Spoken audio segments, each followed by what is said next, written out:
দর্শক আরো জানাতে রাজশাহীর কুমারপাড়া থেকে সরাসরি যুক্ত হচ্ছেন সহকর্মী মোস্তাফিজ রকি।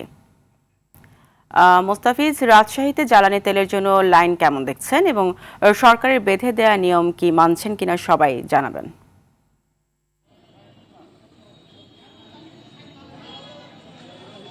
ফারিয়া, আমার পেছনে যে চিত্রটি আপনারা দেখতে পাচ্ছেন এটি রাজশাহীর প্রায় প্রত্যেকটির পাম্পের আসলে চিত্রটি এমনই দেখাচ্ছে এবং আমরা সকাল থেকেই পাম্পগুলোতে যাচ্ছি এবং আমরা দেখতে পাচ্ছি যে গ্রাহকরা তেল নেওয়ার জন্য কিন্তু আমরা দেখতে পাচ্ছি যে তারা আসছেন পাম্পগুলোতে এবং সেইভাবে করে কিন্তু আসলে তেল পাচ্ছেন না এবং সকাল থেকেই আমরা বেশ কিছু পাম্পে গিয়েছি এবং তারা বলছেন যে দীর্ঘ এমন লাইন তারা দাঁড়িয়ে রয়েছেন এবং এই তাদের যে পর্যাপ্ত পরিমাণে যে তেল পাওয়ার কথা সেটি তারা আসলে পাচ্ছে না বলছেন এবং তারা বলছেন যে মোটরসাইকেলের ক্ষেত্রে মাত্র 200 টাকার তারা তেল পাচ্ছেন এবং প্রাইভেট কারের ক্ষেত্রে 1000 টাকার তেল পাচ্ছেন।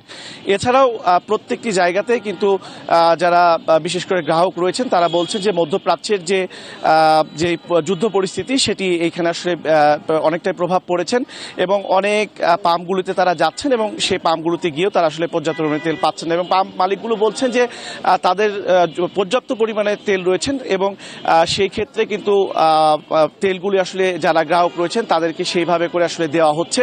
এছাড়াও তারা যেটি আসলে বলছেন যে কিছুটা সময় লাগবে এই পরিস্থিতি স্বাভাবিক হতে এবং এরই মধ্যে আপনি জানেন যে এরই মধ্যে তেলের যে সংকটটি সেটি কিন্তু অনেকটাই সাধারণ মানুষ যারা রয়েছেন তাদেরকে ভাবিয়ে তুলছে। তারা বলছেন যে অল্প সময়ের মধ্যে পাম্প মালিকরা বলছেন যে এইটি সমাধান আসলে হবে। তো এই ছিল আমার কাছে রাজশাহী থেকে সর্বশেষ। মোস্তাফিজ, আপনাকে ধন্যবাদ।